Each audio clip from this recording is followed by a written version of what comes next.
지난 시간에는 조선시대 어업 관련 조세제도 중 경국대전에 대하여 살펴보았습니다.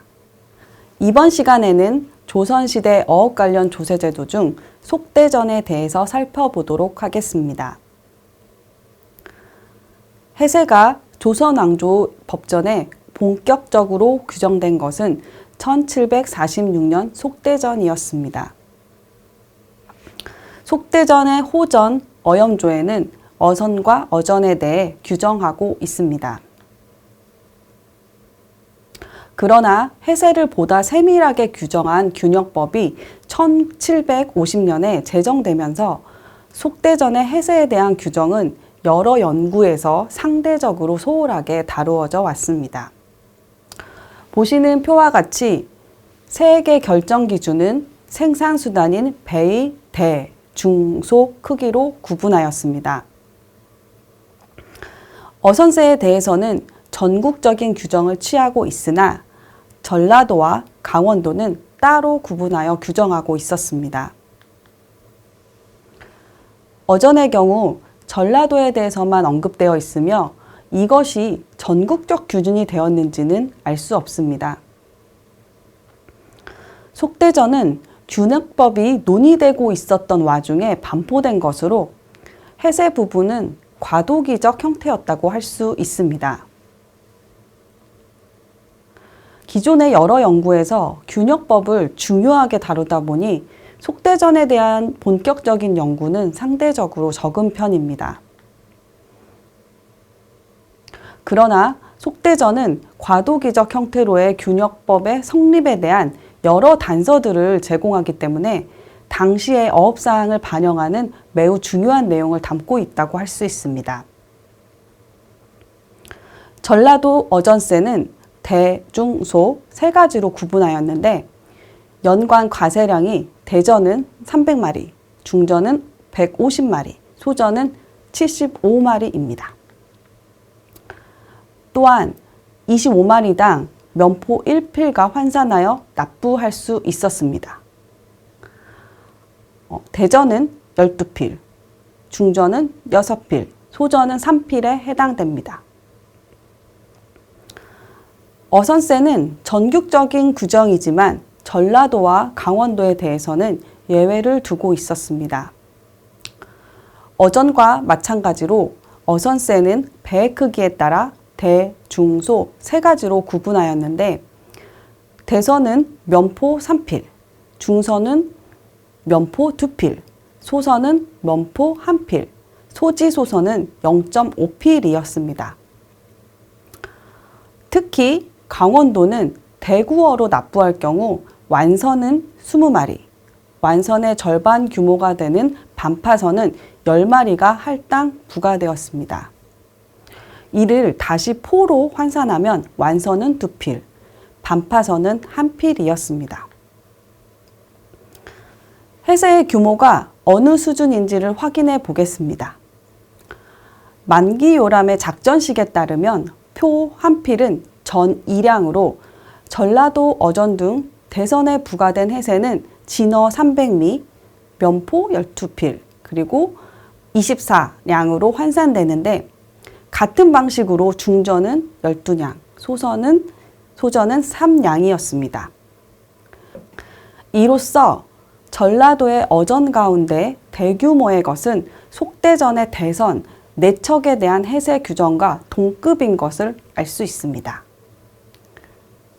당시 대규모 어전은 어선보다도 높은 세금이 부과되었는데 이는 상대적으로 불확실성이 낮은, 즉 일정 생산이 보장된 생산의 항상성이 세율에도 반영되었음을 알 수 있습니다. 다시 말해 세금의 부과 규모로부터 조선 후기 어전어업의 생산성이 높았다는 것을 유추할 수 있습니다. 속대전은 어염세의 부세체계 이해에도 중요한 정보를 수록하고 있습니다. 부세의 대상, 징세 방식, 중세 금지 등 바다의 이용에 대한 법적 규정도 포함되어 있습니다. 다음은 이에 대한 속대전 어염조의 기사입니다.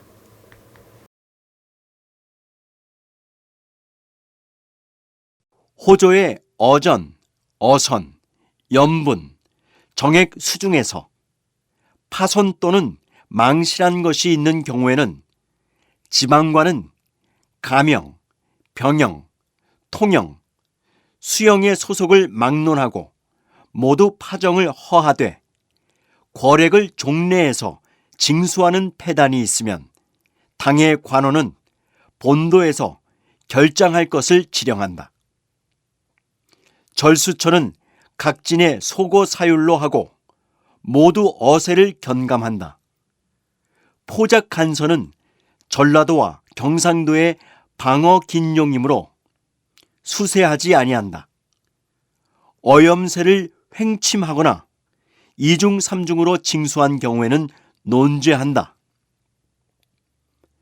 사수 전망처에는 경계를 설정하고 표주를 수립하여 납세는 1처에서 소속시키고 타처에서는 이중으로 징세하지 못한다. 이를 위반하는 경우에는 차인, 감관, 생리는 장 100에 처하고 정배하여 관원은 계문하여 파면한다.